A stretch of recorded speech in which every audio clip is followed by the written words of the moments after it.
Olá, alunos, tudo bom com vocês? Tá certo? Bom, gente, eu sou o professor Matheus Lima, sou engenheiro eletricista, tutor do Núcleo de Tecnologia e Agrárias. Estamos aqui para a nossa aula extra. O tema da aula é dispositivos de proteção e instalações elétricas. Lembrando a todos, a lista de chamada está na descrição do vídeo e também pode ser encontrada no primeiro comentário fixado aqui no chat. Certo? Vamos dar aí mais uns 10, 15 segundos para o pessoal ir entrando na aula.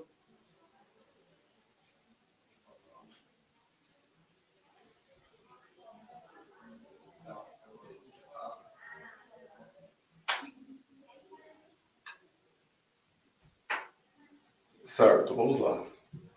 Antes de começar a aula, vamos falar sobre alguns incidentes que podem ocorrer em instalações elétricas e algumas maneiras de evitá-los. Primeiro de tudo, nós temos a descarga atmosférica, o famoso raio, e ele pode causar vários danos a máquinas, equipamentos, até estruturas e pessoas, dependendo do local que cai.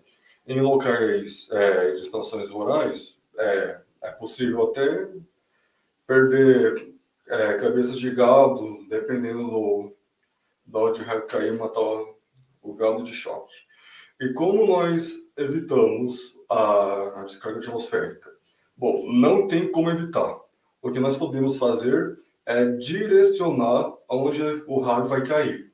Para isso, nós temos a implantação de para-raios e a instalação de sistema de proteção de descargas atmosféricas, o SPDA. Junto com isso, nós precisamos ter um bom aterramento da edificação e dos equipamentos para garantir que a descarga elétrica vá para a terra e não passe pelos equipamentos. E também temos o uso de dispositivos de proteção contra surtos, ou DPS.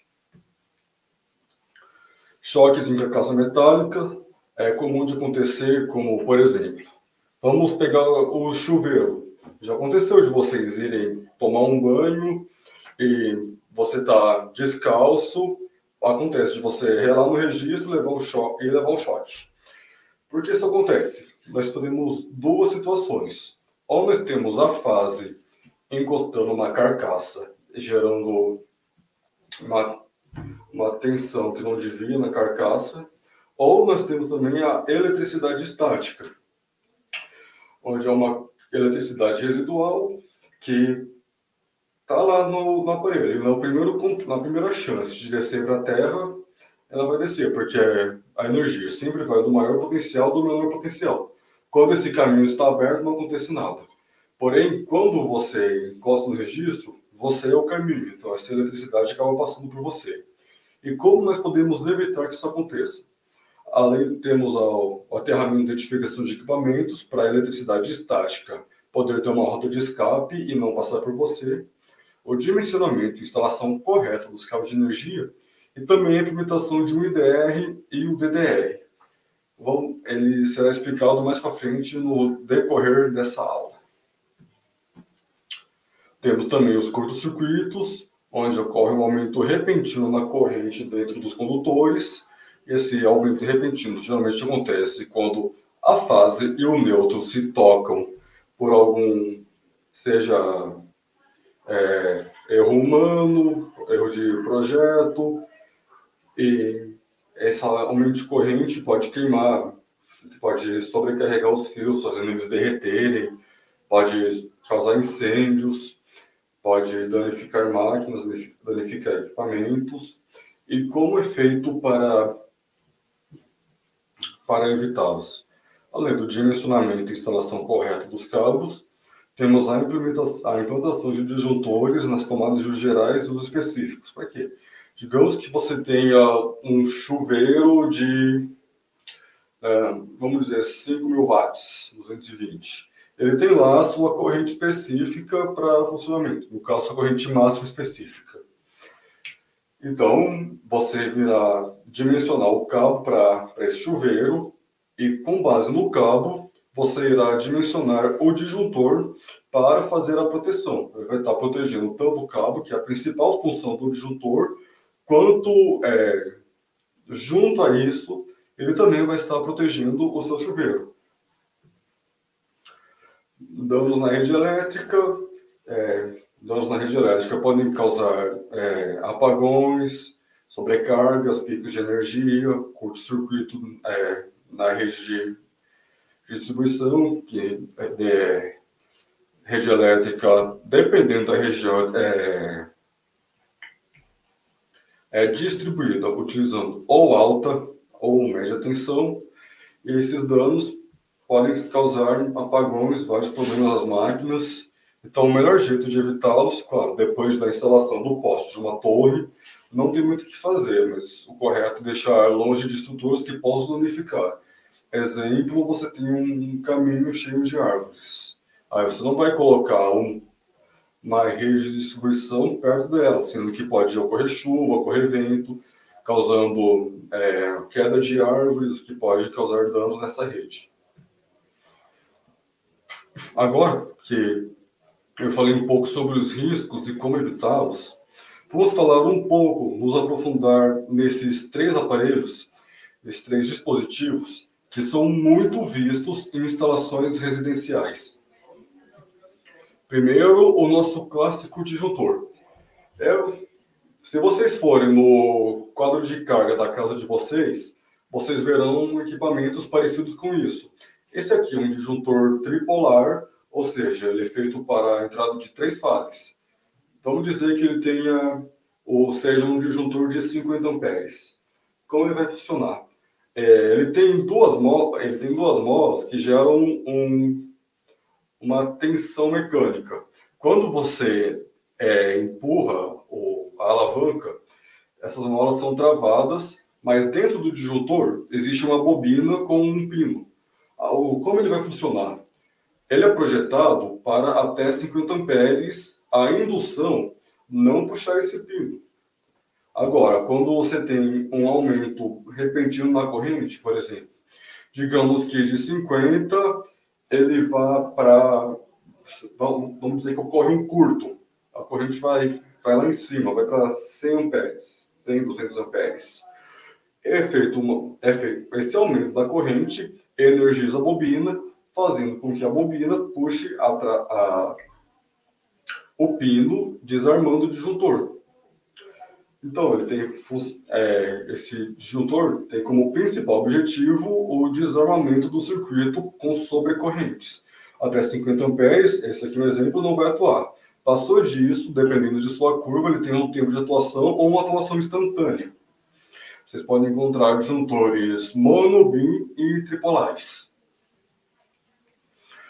Agora, o interruptor diferencial residual, o IDR. É um dispositivo que funciona como medidor de corrente de energia. Interrompe e desarma automaticamente o funcionamento do circuito caso haja uma simples fuga de corrente igual ou superior a 30 mA. Isso vai depender da sensibilidade do IDR. Percebe que esse aqui é um IDR para até 3 fases. Vejam que no disjuntor temos aqui 3 fases e temos 3 entradas. E aqui no IDR nós temos 4 entradas. O que é essa quarta entrada? É a entrada do neutro. Então, o que ele faz? Ele faz uma medição das correntes que entram nas fases e na corrente que sai pelo neutro.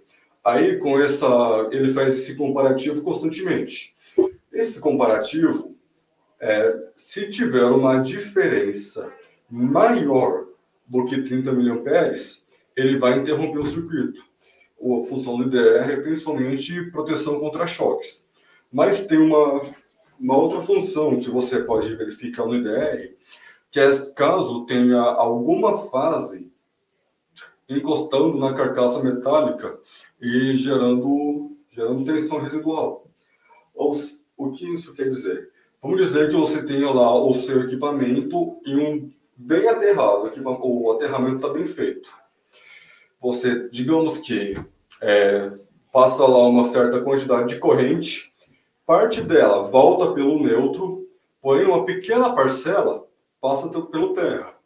O que o IDR vai identificar? Tem uma diferença de corrente entre a entrada e a saída. Logo, ele desarma.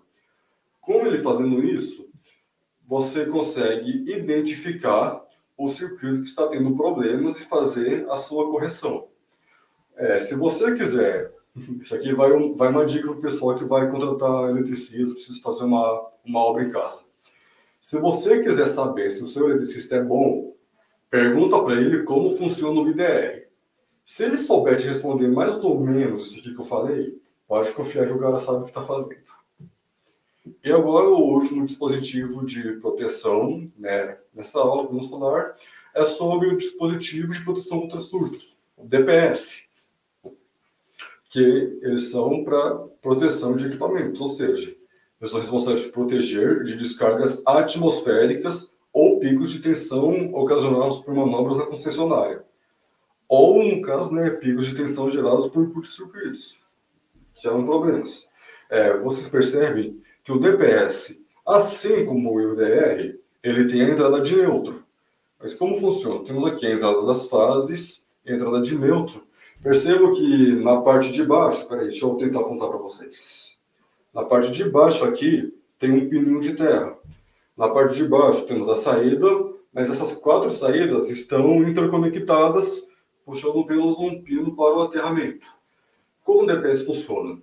Quando ocorre uma sobretensão, seja por raio, manobramento elétrico, enfim, essa sobretensão, em vez de ser direcionada para os equipamentos elétricos, você tem lá uma curva.